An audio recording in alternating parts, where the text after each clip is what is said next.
back in the day, you go work in fast food or whatever it might be. That's how you made money when you were young. Now there's a whole wide world that's available. Hi, everyone, and welcome to This is the Creator Economy. I'm your host, Rob Dawson, CEO of Iovia. In this podcast, we discover new ideas and useful insights as we explore the creator economy with you. It's a podcast for brands who are looking to navigate this new world, for creators who want to create value with brands, and for others who are just curious about the possibilities the creator economy brings. In today's episode, I had an awesome conversation with Jamie Gutfreund, the Global Chief Marketing Officer of Whalar, a leading creator economy agency. Jamie's a big advocate of all things creator economy. She's a Forbes 50 Entrepreneurial CMO, a frequent speaker at industry events, and has had an illustrious career working with consumer brands like Microsoft, Expedia, Roblox, and Hasbro. I hope you enjoy the podcast. Hi, everybody, and welcome to the Iovia podcast. I'm your host, Rob Dawson, and in this continuing conversation, we're going to help you navigate the creator economy. Today, I am super excited to have with me Jamie Gutfreund on the podcast. And Jamie is the global CMO of Whalar and a very outspoken and loud advocate around all things creator economy. Jamie, welcome to the podcast and looking forward to our conversation today. Thanks, Rob. My outspoken self is very happy to be here. Thank you for having me. My pleasure. So for those who may not know you or haven't followed the many posts that put out on social that you and Whalar have produced, tell us a little bit about yourself and the work that you do at Whalar. Well, first, since I know you're a Canadian company, I think I have to fess up that there's another Jamie Gutfreund who's he's a Toronto personality, and people often get disappointed when they get me and not him. So I am not the Toronto radio personality. I am the global CMO of Whalar, and Whalar is a creator commerce company. We started about 7 years ago as an influencer marketing agency back in the early days. And as the creator economy has evolved, so have we. So today we have 4 specific lines of business. We represent talent, and really that makes such a huge difference because we are a creator first business. And we represent about 300 of the most brilliant content creators, amazing people all over the world, including 80 who are deaf and disabled, which is a real honor to work with them. But they keep us close to innovation. So we have a very direct view on what's happening through the eyes of creators. So we help manage their careers. We work with brands, Fortune 100 brands, to develop the strategy and community process for how they can go to market with creator content. We have a technology business where we're developing proprietary solutions to help us help our brands and our creators.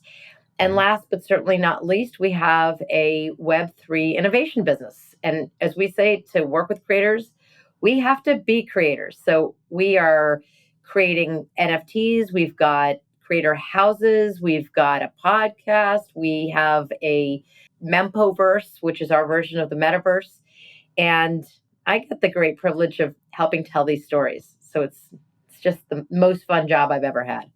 Oh, that's awesome. You know, I have a lot of conversations with people in the creator economy, and what really strikes me as interesting is how people have come from very different backgrounds and experiences. Our work was initially in insight and innovation, and then crowdsourcing, and then community development and management, and now here we are in the creator economy. And so it's interesting to hear how your journey has evolved as well, working with influencers, and then all of the different facets that you've built into the business that you have today.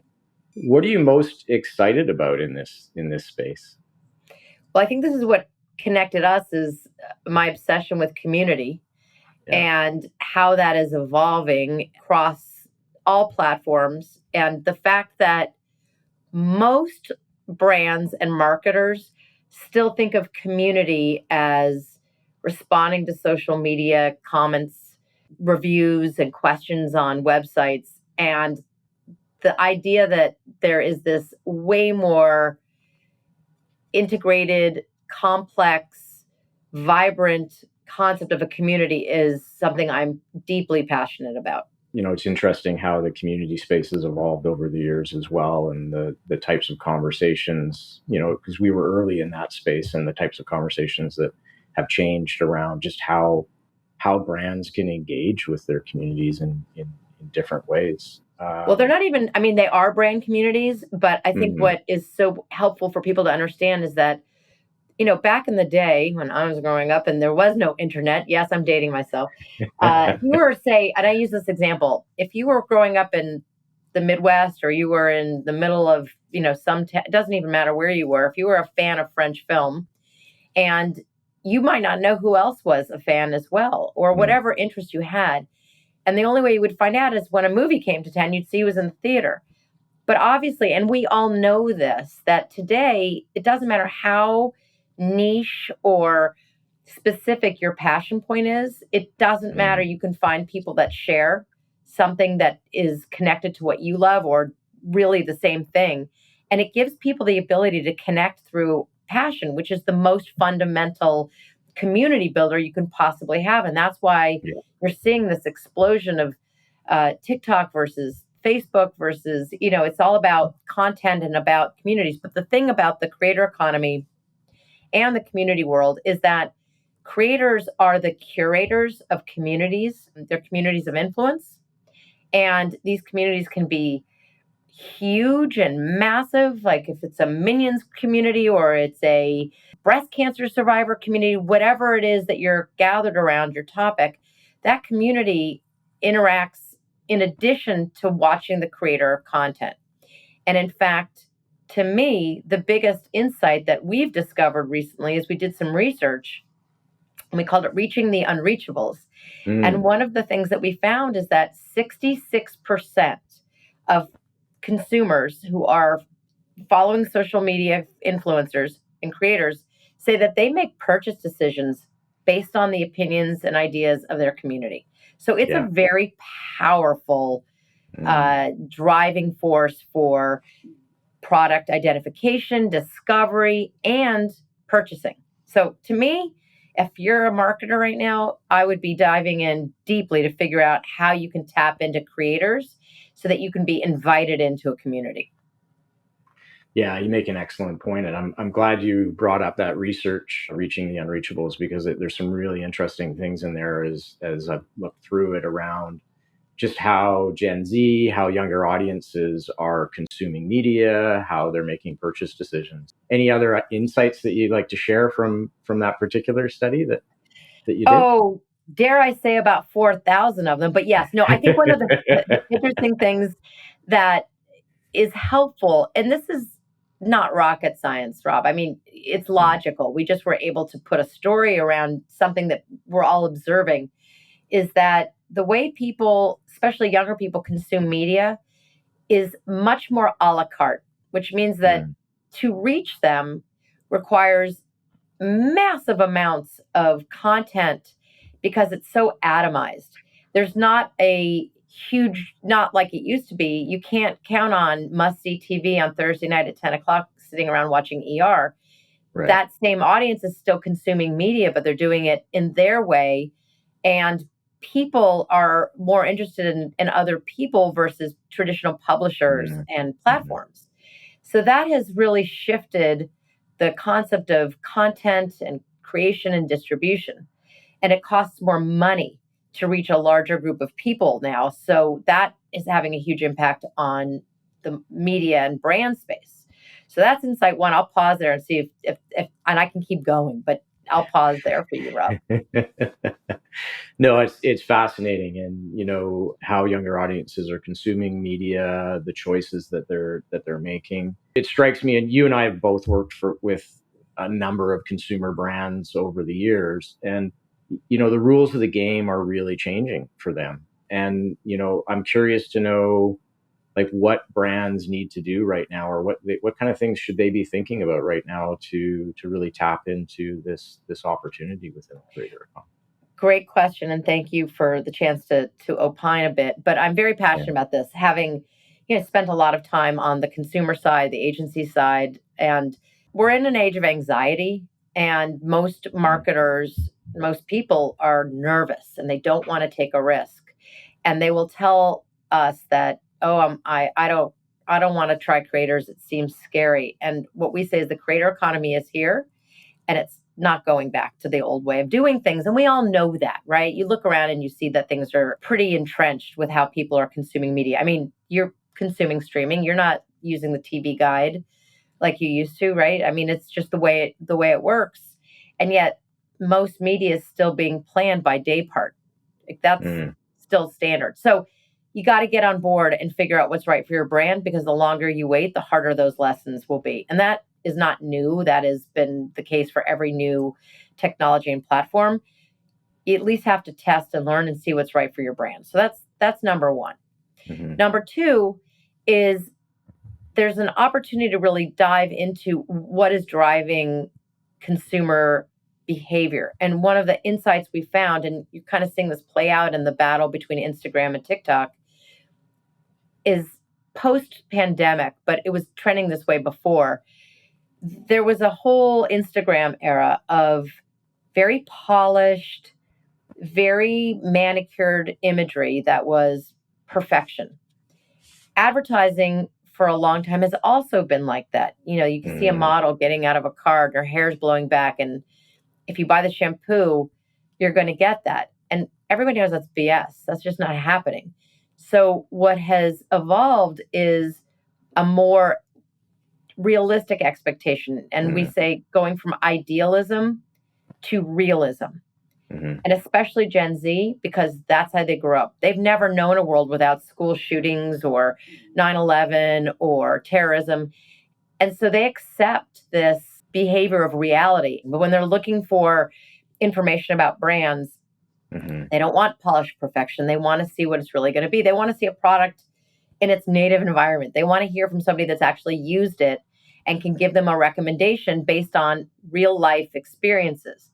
Right. And again, that's where the community comes in. So if that's the format, you know, Instagram is really struggling with that, and TikTok is all about realism. So it's going to continue to evolve, but that's a real pivot point. So the polished, manicured, brand controlled messaging doesn't really resonate, and it doesn't really land as well as something that is creator generated, that is native to platforms, and that speaks to someone as someone they know, because they feel trusting of creators because they feel like they know them. And in fact, they often do. I mean, you spend enough time watching a creator, you feel like you get to know them. And I know who I follow people, and when I've met them in our office and met them in real life, I have a false intimacy with them because I think I know them.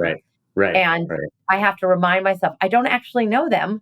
I just think I do, but I know all the details of their life. So if they're going to tell me, oh, this makeup is great, or I have a problem with clean talk. I loved it.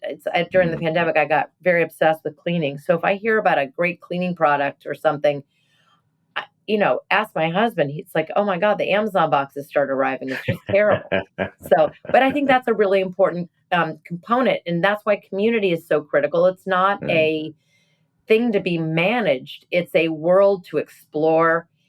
And you actually need an invitation. And the way you can look at a creator, they are like a cultural diplomat, and they will guide you to the rules and the rules of engagement in a community. And it's kind of like if you go to someone's house, my family taught me you show up with something no matter what it was. So kind of in the same way with a brand, if you're getting invited into a community, you got to add value. You got to show up and be respectful. If they say take your shoes off, take your shoes off. And that's a whole different approach than the way that it's been traditionally done. Yeah, very much so. And this whole idea of realism and authenticity, I mean, it's so true on so many levels, right? So for the creator to be real and authentic in the types of content that they're producing and the brands that they're working with, and also for those brands to be real around who they are and how they're engaging. A lot of the conversations we're having with brands today is around that authenticity and making sure that they're not taking control of the situation, but they're being a true collaborator and a true partner with those creators. I just wonder if you had a comment around that. I do. I said outspoken and loud. That's me. No, I think one of the challenges is that we've all been trained as marketers to Right. control the brief, control the Yeah. imagery. What that does is it kind of puts creators in the role of being actors, and they're not actors; they're entrepreneurs. Mm. And the best results come from, as you said, Rob, it's the collaboration. So when a brand collaborates, when a brand is seeking a partnership, they behave differently than if they're hiring an actor. And that's the best way to think about it, because you hired a creator probably due to something that they've said or done, or their style or their ethos or their aesthetic really speaks to your brand, and hopefully it speaks to your brand fans. And if you then hire that creator and then give them a script, sometimes they'll do it. And we've seen over and over again. There was a creator that I was just speaking with recently, Melissa Tovar. And Melissa is a beauty creator, and she's fantastic. She was telling us a story about a brand that gave her a very tight script, very tight. And she did it. She's a professional. And then because she really liked the product, it was a sunscreen. She did a piece of content that was natural. And she was talking about putting sunscreen on when you're parking your car. Just keep it in your car, just keep reapplying it. And that piece of content, it blew up. It went crazy. It had millions and millions of views and comments and people DMing her and the community talking about how great that was. And it outperformed the very strict, restrictive content about 10-1 in terms of scale. So that's one example of why you don't want to script and control. Now, what the other side of that is, people get concerned about brand safety. Oh my God, I can't possibly give my brand, my products to someone and they might do something terrible. Right. But here's the thing. Creators are entrepreneurs and they're business people. So they're making their living by being honest with their communities and being good partners with their brand clients. So they don't want to promote a product. Actually, the problem is if there's a product that they don't want to promote, they won't do it. They don't want to promote a product they don't believe in. And 9 times out of 10, they're not going to take a project or an opportunity and then turn it around into something that's going to be brand embarrassing. That's going to hurt their business on either end. So I don't like the word authenticity. I think it's getting to be one of those words that everybody says. I like the word accountability because the creators are accountable to their audience and they're accountable to their clients and their brand partners. And so to me, that is the best example of brand safety that you can get. I want to go back to something you said earlier around, testing and learning as well. And I came from the innovation space, and there's a lot of testing and stage gating and learning, and not everything needs to be perfect. In fact, we've often encouraged brands that we work with to set up innovation labs and testing facilities to try new things. And are you seeing that there's an appetite for brands to do that, to sort of release the reins a little bit, to test and learn and iterate as they go?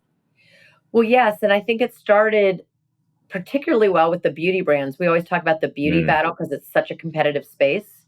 Yeah. And the beauty brands saw very quickly, starting with influencers, then into creators, that this was the best way to showcase their products, their effectiveness. I mean, back in the day, on YouTube, you had Michelle Phan, I think, who was showing makeup on YouTube and doing tutorials. And everybody thought that was crazy, but it was legit. And so the beauty companies really drove that, and they got in early, and now they're about 4 or 5 years into this space, and they really know how to do this better than any other category. That's an encouraging sign. I think part of the challenge that we see for brands that want to test and learn is that you're not going to have a guaranteed ROI. You're going to have a learning, and learning, even if it's a mistake or something that didn't go well, that means you're absorbing something for your brand that nobody else has. And I think in your background with the innovation space, that's so important. And I always like to remind people that many of the products that we love today were from serendipity and mistakes, like 3M with Post-its. That was supposed to be a glue that was going to be an industrial glue, and it didn't work. And then I won't remember the guy who created it, but he realized that he was going to be able to use it in his hymn book to separate pages, and he realized that it was actually perfect for its purpose, and it was not intended to be that way. And let's just say, I think Post-its worked out just fine for 3M. Yeah, exactly. Exactly. You talked about how your roots are with as an influencer marketing agency and you've moved into the creator space. I'm just curious about the distinction between influencers and creators, and how do you see that, and how do you sort of make that distinction between the two? It's a huge distinction, and Mm. I'm really working as a one woman band. I try to say this everywhere I go so that people understand. And there's a whole scale of influencers to creators. The difference, the way we describe it, is that influencers have strong audiences. They are more like guns for hire. They're Mm. very adept at promoting products, but I would not call them storytellers. I would not say that they have the same level of craft as someone like Alexia Devalle, who is a Latina comedian who is hilarious. And her craft is her humor. She tells a story. She is so hilarious that when she is doing something for a brand, you don't mind. Mm. It's a huge difference. She's so epic in her ability to concoct a story and integrate a brand. It doesn't bother you. And I think that's one of the definitions. So it's about craft, it's about story, and it's about accountability to their communities. Mm. Mm. Yeah. It's not transactional. I mean, they are very good. Creators are very good at driving transactions, but it's not really a transactional relationship, which is why when you have a longer term partnership with a Mm. creator, Yeah. it works out so much better because they really become a voice, a strong representative of your brand versus somebody that is a paid gun for hire. That's fine and happy to talk about whatever the product is. We're going to take a short break here. And when we come back, I would love to talk about the future and technology and how that's all impacting the creator economy as well. You're listening to This is the Creator Economy. Today, we're talking with Jamie Gutfreund of Whalar. For the second part of our conversation, we dove into the future and what she sees ahead for technology, the media, and creator careers. All right, welcome back, everybody. We're here with Jamie Gutfreund from Whalar. I love your last name, by the way. It's like I immediately, have this rapport with you because you're such a good friend, right? I try to be a good friend. It comes with a very nice husband, so I'm honored. And again, I'm not Jamie Gutfreund from Toronto. Not from Toronto. We've made that point, and I think everybody's over their disappointment if there was any Okay, on I just want to, on that score. no Yeah. false advertising. Jamie, I'd love to dive into the future and what you're seeing, and where we can start is just by talking a little bit about technologies that are impacting this creator economy. Off the top, you mentioned Web3 and NFTs and metaverses and whatnot. What's new and exciting that you're seeing in this space, and how it's impacting the creator economy? Well, I think Web3 has a really bad name. We'll have to come up with a better name. I think there was so much hype, but really, the ultimate benefit of these technologies is it allows people to have an ownership in something that is distributed and not centralized. And so this decentralization of the economy gives people so many more opportunities to participate in a way that they couldn't before. A great example, so there's a company called Cairo Digital, and a guy named Peter Lieb and I were talking about this recently.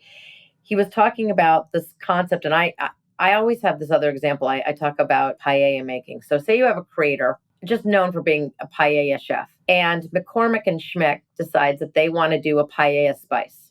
Well, through Web3, the creator could participate in the production of it, have an ownership stake. And the community of paella lovers could also have an ownership stake. And that distribution would continue throughout the development process and the ownership process. And now you've got a committed community. See, I go back to that community idea. And everyone is incentivized because they love the product. And now, because they are the exact audience that the spice company, McCormick and Schmick, or whoever it is, wants to reach, the product is really good. And then everyone feels very comfortable in word of mouth sharing. And it's a great flywheel effect. So that's one example. I think another example, I'm a metaverse fan. I was early into Roblox. And I think that has really evolved nicely, and it's kind of survived the hype stage. Fortnite, Epic, Roblox, those are really interesting businesses in a way where Walmart just launched Walmart Land. Right. Yeah, I saw that. Yeah, recently. Yeah, and I think you're going to start to see the connection with real purchase opportunity and driving business and building a way for people to interact that is very individual and honest to who they are. And I don't know what the solution for this will be, but in the metaverse, nobody knows who you are. It's like they say on the internet, nobody knows you're a dog. Well, in the metaverse, you don't know that it's me. I could be anybody. I actually think it's going to spur innovation. And I make a prediction about CRM. Now, I know that could be about as geeky as you could possibly get. But CRM, TikTok is kind of leaning in that direction. Not that they are, but I think it's personalization at scale. And that's what the sort of silver lining of everyone has always been looking for, is this ability to have personalization at scale. So I'm waiting to see what Salesforce does. This is Salesforce and Adobe. Where are they and what are they doing in this space? That's my somewhat of a prediction. That is fascinating. This whole idea of one-to-one engagement between brands and consumers, for lack of better terms, really, because I think that nomenclature is going to evolve too. This whole idea of being able to truly engage with an individual on their terms and in terms of, what their likes and lifestyle and consumption habits might be. Agreed. And I also think we're getting better at understanding audience and their affinity for creators and being able to do everything from lookalike modeling to looking at purchase indexes, all within privacy parameters. That's pretty interesting. Sonic branding is another huge space. TikTok is a sound on channel. They always talk about what is the sound of your brand. And like we did a campaign for Mac, and the soundtrack was infused with the sound of the compact cases opening and closing and the sounds of the brushes swiping against the makeup. And we were able to develop a sound and a song and a music track that really went along with it. It's not new. Intel's been doing that for a bazillion years, but it is surprising to see how many brands don't consider all senses when they are building their products and their marketing. And I think sonic branding is going to be much more of a commonplace requirement going forward. I think it's really interesting and admirable what Whalar is doing around diversity, equity, and inclusion. And you mentioned the types of creators that you're working with that, are from diverse backgrounds and diverse abilities. And, that resonates with us at Iovia as well. Our founder is very much an advocate of DEI and has another enterprise which is focused around feminism and financial empowerment of women. And I'm just curious around the future and the metaverse. And do you see that as an opportunity to kind of further the idea of DEI and those types of really important cultural issues? I don't know that I would say the metaverse is DEI, but the metaverse is about individuality. And right. You could be anyone, anything, any gender, anytime, any location, whatever it might be. You can really explore all assets of your personality in a way that you can't, obviously, in the real world. And I think for kids, especially growing up, they get to explore in a way that wouldn't have been possible earlier. So that, to me, made for the medium is a phrase I like to use, because if you can do something better because of a Roblox or whatever it might be, it could be, creating content on TikTok. If you can do it another way, faster, easier, then why do it? But Roblox really enables people to do that and to explore in a way that's, not readily available. I think that DE&I component of creators, and it's not, I don't even think it's admirable. It's good business for doing this. And it's good business in two ways. It's good for business because it's the right thing to do, but it's good for business because it allows you to reach people very effectively and drive growth. And that's really the name of the game. And if it's driving growth, then it's sustainable. It's not doing this because it's fun or cute or pretty. It's a very solid business strategy. And ultimately, for something to scale and grow, it's got to work. The reason I think it works, there's a couple things. And I think we're in a really interesting time in our society. One, it's common sense.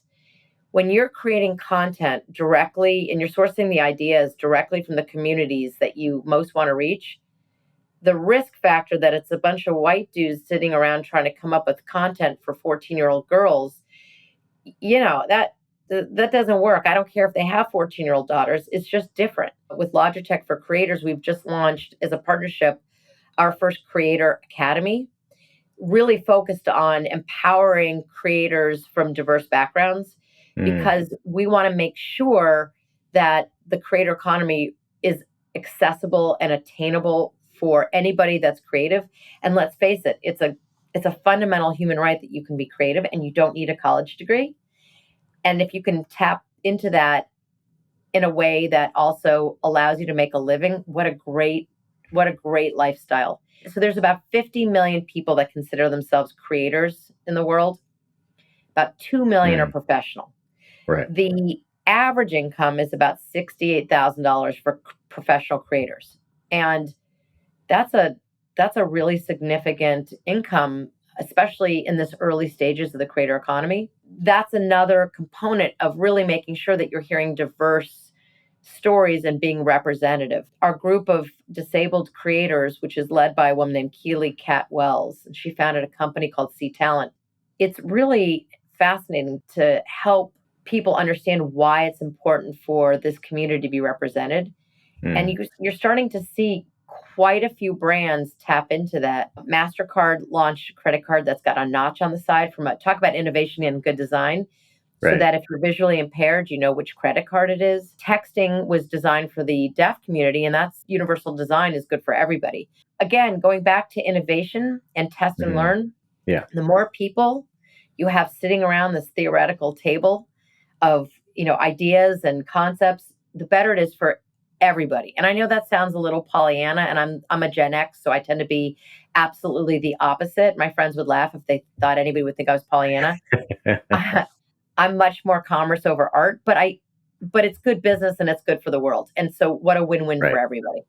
Yeah, absolutely. Makes a ton of sense. You touched on something a minute ago that I was actually going to ask, and so I'm glad you mentioned it. And it was around the career path of creators and the teens and youth in their 20s these days choosing alternate career paths than what for your generation and my generation was almost a set in stone. And so tell me a bit about that and what you're seeing in terms of this opening up opportunities for people to pursue creative careers at a very young age. So in the US, there's TurboTax, and I assume that you guys have it in Canada. We do, yeah. And every year after tax season in the States, they release research on what trends and insights they'd seen in the filings. And this year, they saw that people filing as a creator, as their sole source of income, increased by 207%. And I saw that stat and it really stuck with me because it just shows the growth. And, it isn't just young people that are becoming creators, but for people who are young, who can do something that nobody else can do or have a passion, they may not want to go work at a traditional agency. And I think that is a really fascinating and challenging situation for some of the traditional companies out there, because if you are a talented creator, you might have ended up at an agency, and now you can be an entrepreneur and manage your own business. And I think that's going to change the dynamics of the marketing world significantly. There are people who are chefs. There are Excel spreadsheet wizards. There's fintech gurus. There are people that make clay pots. There's like a whole shift right now. There's a woman, they call her the golf course girl. She does TikTok live. I don't know if you've seen her. She works on a golf course and she just shows what she does all day. And while that may not last for years, she's engaging with the world in a way that's making money that is unique to her. That's why we have this Creator Academy, is to be able to help them learn those lessons up front as opposed to making mistakes and learning the hard way. We're doing everything from working with Northern Trust to give them financial management advice. We have PR and crisis communications experts. There's a company called the Rose Group that's helping us do that. Logitech is training them on how to use the equipment. We've got brands that are talking to them about understanding what it's like to pitch a brand. It's a really powerful thing, and it's amazing to see their response. They're so excited. And back in the day, you go work in fast food or whatever it might be. That's how you made money when you were young. And now there's this whole wide world that's available. The ability, like you said, to take an interest or a skill or a talent, very niche, could be very, very niche, and build a global audience around that because of social media, because of, soon to be the metaverse and whatnot. That's really the fascinating thing for me is how quickly, in some cases, those audiences and therefore the ability to monetize has grown, right? Look at the train spotter guy. And of course, yeah, through the podcast. I love that guy. Gucci. I mean, he's got a collab with, he did an amazing thing with Gucci. And yeah, the possibilities are endless. And, you tapped into with America's Got Talent and all these shows, but this is way above and beyond that. And they may just have a moment, but they may have a long-standing career. I really am hopeful and optimistic that this gives people the chance to express themselves and maybe earn a living doing it, working from home, not working from home, whatever works for them. It's really fascinating to me, this distributed world that we're living in, that people can write their own ticket. Yeah. And very much accelerated by the pandemic too, right? Because of that, that shift in terms of how people were working, where they were working, the ways that they were engaged. Well, there's always been creators, and yes, the pandemic was an accelerator, and we all know that. I think what's interesting is the kind of people that have emerged. Singers are creators, writers are creators. There's been creators for, eons. I would say that the cavemen who painted, in France are creators. Now, as I kind of going back to that a la carte media, you can have a following that's completely passionate about the way that you knit. Go figure. And an interesting thing too is it's not just on TikTok, it's not just on YouTube. There's on Twitch. People don't realize this. There are all of these non-gaming channels on Twitch where people are live streaming and watching knitting, watching somebody play the drums. There's a guy on or illustration or whatever it happens all to that be. stuff. So well, if you do something that you like, I think there's an audience out there for you.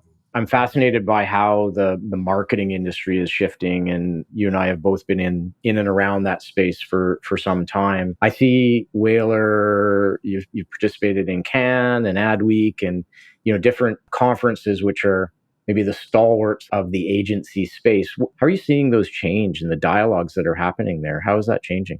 Oh my God, that is the best question. I love that. Well, and actually, I love that you asked me that because I'm on a bit of a crusade with Cannes. I'm on a crusade with all of these events, and I'm very passionate about it. We have a concept that we call everything is better with creators, and I'm picking on Cannes. I do this anytime I can. If that's the International Festival of Creativity, well, where the hell are the creators? They're not officially integrated, and I think it's a huge mistake. So if you go back to that idea of there's 2 million professional creators, they would rather be at VidCon than at Cannes. In fact, I don't think most of them even know what Cannes is or care. Right. So for us, there's a very self-interested perspective because we obviously want the creator economy to be thriving, but there's also a social mandate, and younger people want corporate culture to keep up with social culture, and so these events are becoming much more diverse. I was just at Brand Week that Advertising Week did and that Ad Week did, and it was great. There were many more women. There were many more people of color. Group Black had a huge presence there. So that's really fantastic. And I also like seeing the types of content that's being shared and the style of how you get to learn. You really do have to show up and add value and not have a commercial. So that's great. I have seen this year, and I don't know what will happen going forward. I've been on the circuit this year because it was so nice to be out. there's a lot of happy people out there reconnecting and seeing people face to face and loving the serendipity of it all. And that's the thing I think I miss the most was the serendipity of running into somebody that it might have taken you 6 months to sit down and have a cup of coffee, and you see somebody and you get to chatting and your brain gets to have an asymmetrical thought. And it's those asymmetrical thoughts and ideas that really drive business, not the planned stuff. Yeah, absolutely. 100%. Who would think that we'd bring this conversation right back to things that happen in real life and the serendipity of those conversations that happen, across the table. But you need both. Everything's a balance, right? We're not going to, maybe we will go in the metaverse and stay there. But a friend of mine it's funny, he was just at a Pitbull concert in LA last night. And Pitbull was talking about at the Hollywood Bowl about get off your phones, be here, experience the moment. Don't worry about likes or followers and just live. And he was there with his two daughters. And they're in their 20s, and one's 22, one's 18. And he was like, listen to Pitbull. And I said, oh, so you're outsourcing your parenting advice to Pitbull? But it was really, he said it was really remarkable to see how many people were just in the moment and present. And this is somebody who's in the tech business. And so he said, it was remarkable to see how happy people are taking a break. So, I make my living people staring at their phones to some degree, but I'm a huge proponent of balance. And I think the in real life part is never been so important. It's funny that you mentioned that because I went to my first college football game last Saturday. My partner and I, first ever. Yeah. I mean, you got to remember, I'm Canadian. So, our professional league is smaller than, than most college games. And, I was there with my girlfriend for the weekend, and I said, what are some things that you want to get out of this weekend? And she said, you know what, I'd really like us to take a day and put our phones away and be present in real life and enjoy this event and take it all in. And that's exactly what we did. Aside from snapping a couple of pictures, we enjoyed this live event with 70,000 other people. And it was University of Washington against Stanford. It was fantastic, right? And it's just like you said, that ability to connect in real life with a group of people and enjoy a spectacle, right? Whether it's a concert, sporting event, festival, whatever it happens to be.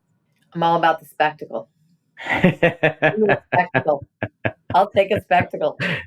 Well, Jamie, we could go on for days. Maybe we'll run into each other at a conference coming up and we can have a face-to-face live conversation. I've really appreciated joining me here today, and it's fascinating your perspective around the creator economy and what you're doing. And I just really want to thank you very much. Really appreciated the conversation today. Thanks for having me. And if anybody wants to download our research that I mentioned, you can go to Whalar, WHALAR.com/research, and it's free. Awesome. We'll share that link out somewhere as well. Definitely we'll do that. Thank you. Great conversation. Yeah, likewise. Thanks, Jamie. We'll see you next time. Thanks very much.